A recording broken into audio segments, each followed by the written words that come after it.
Some of you may have seen that I had a community post asking for ideas for upcoming videos.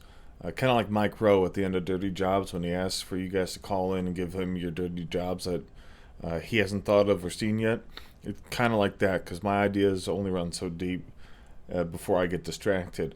And one of you brilliant people, asked me to look into dealing with or improving productivity when you're dealing with your own mental health issues. I thought that's brilliant. It's something that I've struggled with for a long time. But there's a few things that I've learned along the way that have kind of helped, and a few products that I've gotten that have helped me out. So I'll mention those things today, and I'll go down a list of some of the more common things that you're told when dealing with mental health, how to improve your productivity, and just kind of keep on top of things. So without further ado, let's roll right on into it.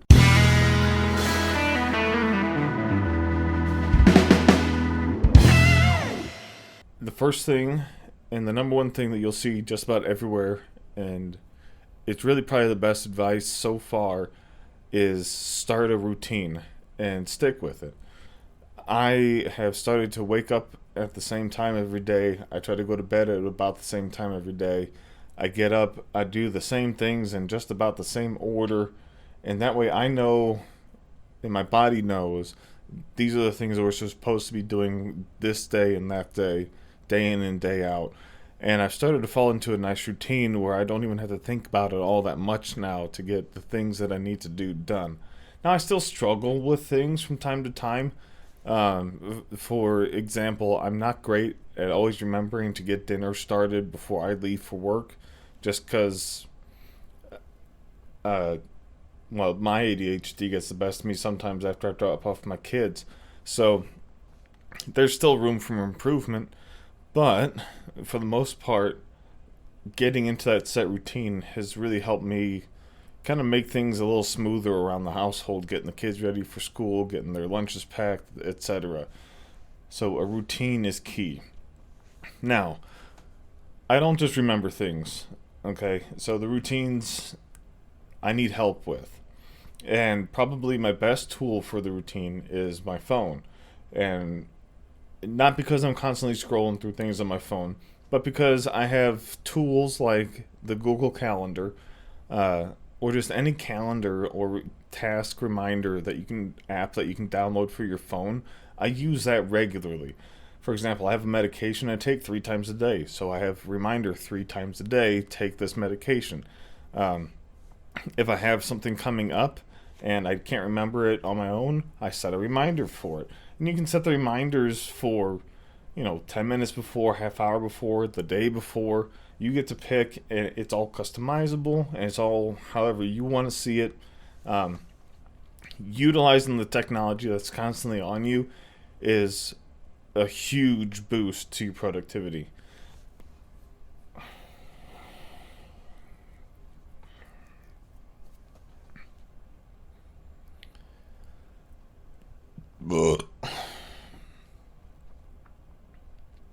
Now, adding on to that technology with the phone, I also happen to have a smartwatch. This has been pretty helpful. It gives me just an extra space to see those notifications pop up. For example, like the medication notifications, that'll pop up on the screen of my watch as well. And so that's just one more place that I get to see it. A lot of times, uh, things will pop up at work, such as the reminder for the medication, and I can't have my phone out on me all the time. So I'll be able to look down at my watch and say, "Oh, it's time to take my meds," and away we go. Off we go to take our meds. We get back on track and right back into the middle of work. And just having more places to see these reminders is really going to help, because a lot of what gets us is like we get the idea that we have something to do, but we don't get enough reminders, or we forget. So, like, the more places you can see it, the better it'll be for you. And with that, I actually got this nifty little thing. I don't know how well you'll be able to see it, or especially if you'll be able to read it. I think that's close enough. Hopefully, it focuses. Um, But this is a notepad. It's called can't remember this stuff. Can't remember stuff. You, you know. So it's got like a slot for for things like a task list of things to don't forget. Here's a list of things to do. Obviously, today's date is on there. There's an appointment tracker, people to contact, and errands to run or things to buy. It's been a great little notebook for me, and especially starting out this little channel, it's been one of those things that I can jot down, like kind of create my own little schedule as far as, uh, this is what you want to talk about tonight, or maybe this is the kind of meditation guidance that you want for this day. Obviously that's pinpointed at what I'm doing right now, but it's also been a good list for me. Like, I have to register my youngest for kindergarten. I'm in the middle of it, but the point is, I write it down on this list. I put it in my phone. I've got it in the phone to remind me. I've got it. Then it'll ring on my wristwatch to remind me, and then I can also look down at my notepad and see it. And also for me, just that act of physically writing something out helps things stick in my memory a little bit better. So routine. Can't push it enough. It's really hard to get started with, but once you fall into that, the habit of getting into a routine, it makes a world of difference. The second thing is, if you're tuning into a place like this, you're already on your way to it, is prioritizing self-care.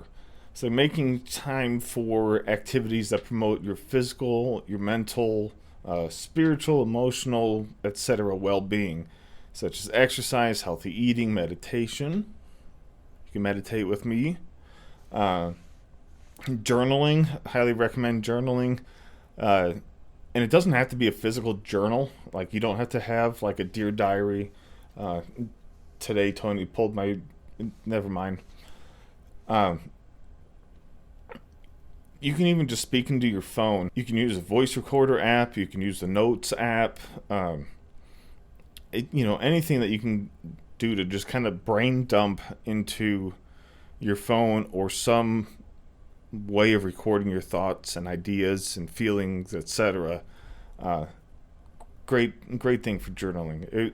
And it also helps you to then go back later and really evaluate and kind of rack and stack how you felt about something, and think, was that an appropriate reaction? What could I do better?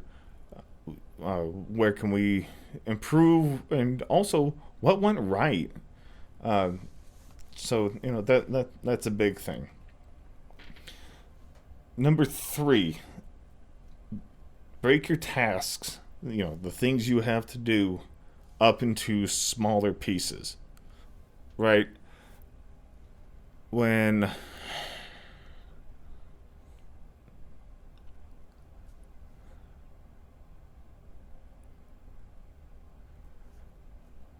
So for me, my first big example that I really fell into this practice was when I went to basic training before the Air Force Academy. So I was looking at a stretch of 6 weeks, so I was going to be in, at the very least, uncomfortable situations for an extended period of time.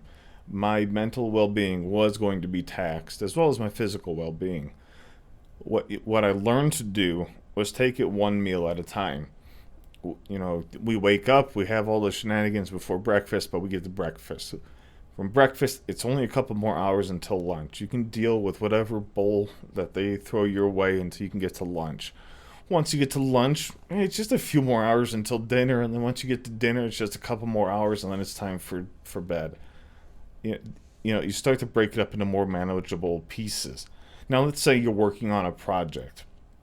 You might say, I'm starting from scratch, but at the end of this project, I need to have a full presentation that I need to give to investors, or just whatever your job is, whatever you have to do. For me, I do quality control testing, so at the beginning of each month, I look at and I say, Man, I've got these.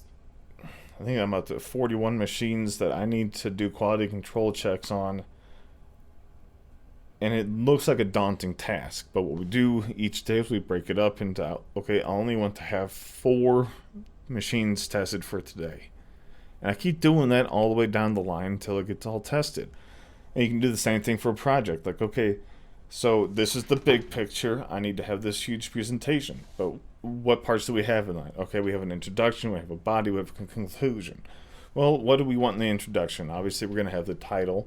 We're going to have who I am, what my qualifications might be, and how that's relevant to this project. I might have an opening of just the description and the general idea that we were given for this project. And then from that, you can also throw up any kind of different design plans that you may have originally had, just anything that you might have spitballed, and you can make that into your introduction. Then the meat and potatoes is the body of the presentation, obviously. That's where everything that you've done culminates. And this is what you're really pushing out there. And you can even break that up into smaller steps. I'm not going to get into how to give a presentation. I'm not great at them anyways. I have a fear of public speaking, which is weird, but because I'm on YouTube now, but it's only happening easily because I'm sitting in front of a camera and not in as many people as I've actually seen look at these videos. I had one that hit over 400 views the other day. And while I understand it's not a lot for YouTube, especially YouTube Shorts, I couldn't imagine standing in front of 400 people, so this is still big for me. But anyways, so I digress. Break your tasks into smaller steps. And this is one of those things that if you have ADHD like I do, you already break up your tasks into smaller steps of these tasks.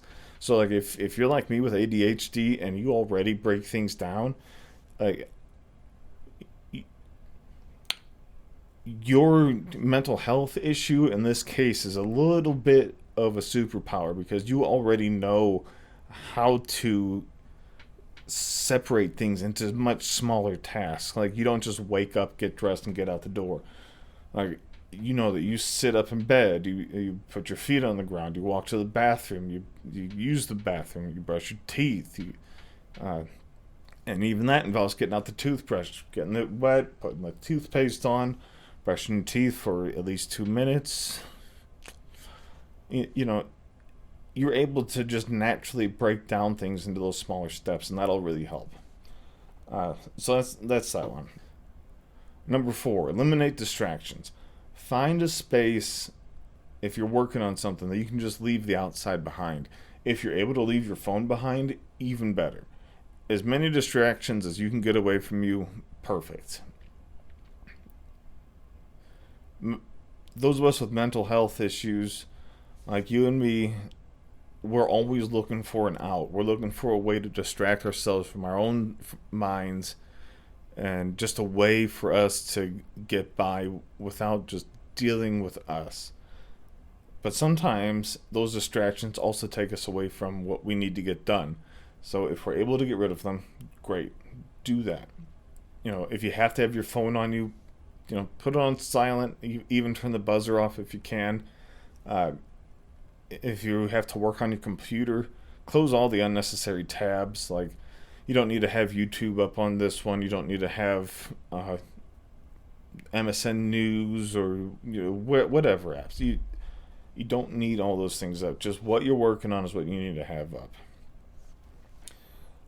And that, with that, practice time management, and that's part 5. Now, one thing that I found with the practicing of time management, this also ties in pretty well with breaking tasks down into smaller steps. So I found recently an app called Pomodoro. I'll link it down in the description. I haven't found a way for me to make it an affiliate link, so you're not going to be helping me out any by clicking on the links. It's simply a great timer for those of us who can't stay on task for very long. So what it does is it breaks up your task or your workday into I guess really half-hour segments. So it takes 25 minutes initially for you to do your job. You can get through 25 minutes of work, or you have the ability to customize it. But it's preset to 25 minutes of work, a 5-minute break, and you do 4 of those, and then you get a longer break, and then you can repeat that over and over again as needed. So this really helps you kind of break down into manageable pieces of time for you to get your work done, and it's not so much that it's just daunting. 25 minutes isn't much. You can miss a crappy TV show in 25 minutes and you'll be just fine. You'll be the better for it even. So that's practicing time management. Number 6. This is kind of a big one because it might make you uncomfortable at first, but learn to say no. It's all right to say no if you have too much going on. Say no. Tell us, especially if you've already got all these things that you do naturally in your day to day. You don't need to take on extra work if you don't have the ability to. It's all right to say no. It's uncomfortable at first. I know a lot of us are people pleasers. I'm a people pleaser. I really hate saying no to things, but gosh, it will lead to burnout so fast if you don't start saying no to doing some of those extra things. Don't say no to everything. Obviously, if there's something out there that's going to make you happy or it sounds interesting, go for it. Go for it. Don't let it detract from the things that you need to get done. But if you can afford the time and the effort, as they say, if you have enough spoons, by all means, go find that new thing. Go try it out. Have fun. Have a ball. But don't let it burn you out too much. Number 7, focus on your progress, not perfection. None of us are going to be perfect. I always like to say that I was a perfectionist growing up. I never was. I wasn't ever a perfectionist. I liked the idea of being a perfectionist, but I was never a perfectionist. And it drove me nuts if I couldn't get everything just right. Now, there's certain things I'm still a little bit anal about, and I want them to be as perfect as possible, but I've learned to let them go, and I'm just learning to celebrate the little things. Each of those little things that you do throughout the day is cause for a little celebration. So go back to the very beginning when we talked about a routine and breaking things into smaller tasks. And as you finish those smaller tasks, give yourself a little pat on the back. Say, hooray, we did it. Nice job, you got dressed today and you double checked your fly and you made sure it was up so your underwear is not showing. Happens more than you would think. Maybe just to me.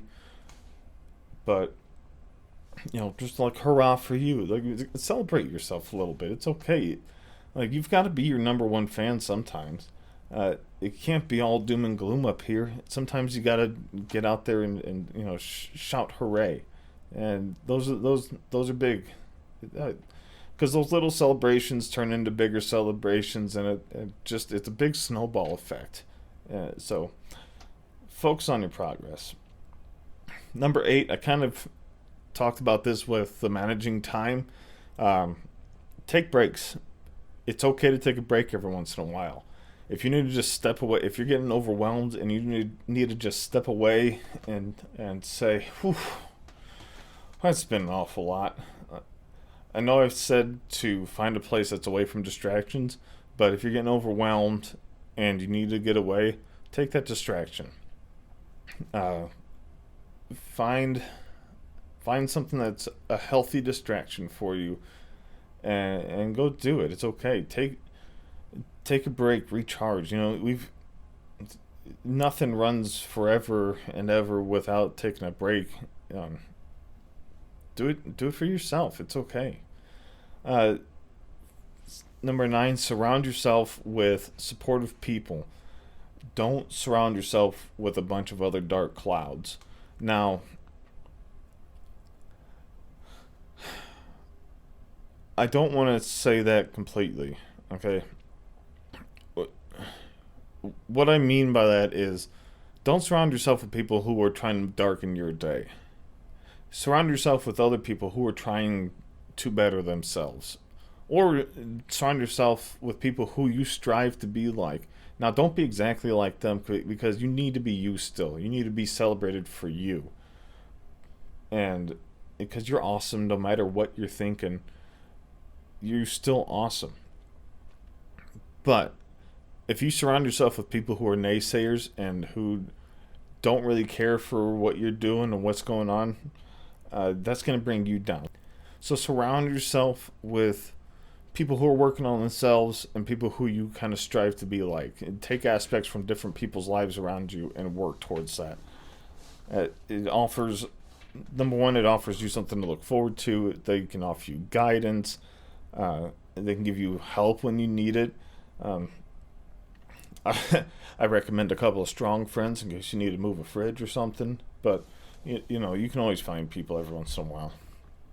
But finally, number 10, practice some self-compassion. Be nice to yourself. Remind yourself that productivity looks different for everybody. And it's okay to take a step back and reprioritize your mental health when it's necessary. If something is taxing you, it's okay to take a step back and say, I need a break. It's fine. It's all right. Your work will be there when you're ready to give back. You know, for those of you who work at a job in an office and you guys get paid time off, use that paid time off. You know, that's part of your compensation. If you need a mental health day, take a mental health day. If you need to plan a vacation day, plan a vacation day. Use the things that you're given and take care of yourself. So yeah, that's the biggest thing. I mean, all these things that we've talked about today, as far as productivity go, it kind of all sums up to make a routine, surround yourself with good people, and be your biggest champion. Pump yourself up. Take a break when you need it. Kind of learn the signs and symptoms for yourself of when things are becoming overwhelming, and take yourself out of a bad situation. Just be you. Keep striving to do better each day. And I think that in time, probably in less time than you expect, you will find your way into a better routine and becoming better with your own productivity. So I hope that helps. I really hope that's something, those are some of the answers that you were looking for. If not, if there's something that I missed, or if you have anything that you would say would help other people, by all means, leave it in the comments. I'm still reading everything. It's not like I'm overwhelmed with comments at the moment. So I appreciate you guys for coming in, and I'll see you next time.